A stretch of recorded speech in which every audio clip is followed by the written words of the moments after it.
বিদেশের মাটিতে। এই যে দেখুন, আপনাদেরকে দেখাই, এই যে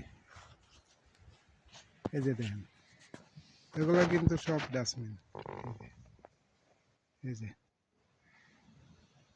এই যে দেখছেন, এই যে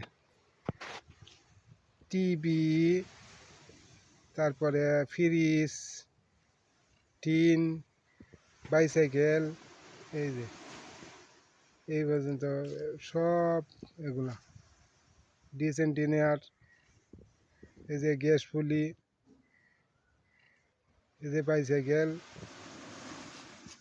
এই যে ফ্রিজ, মানে কি বলবো, যাবতীয় যা কিছু আছে, এই যে উন্ডা পর্যন্ত, এই যে উন্ডা, এদিকে যে দেখা যাইতেছে যে এই যে উন্ডাটা, এই যে দেন কি পর্যন্ত, এগুলা সব ডাস্টবিন। এগুলা আস্তে আস্তে মাইটে খাইব।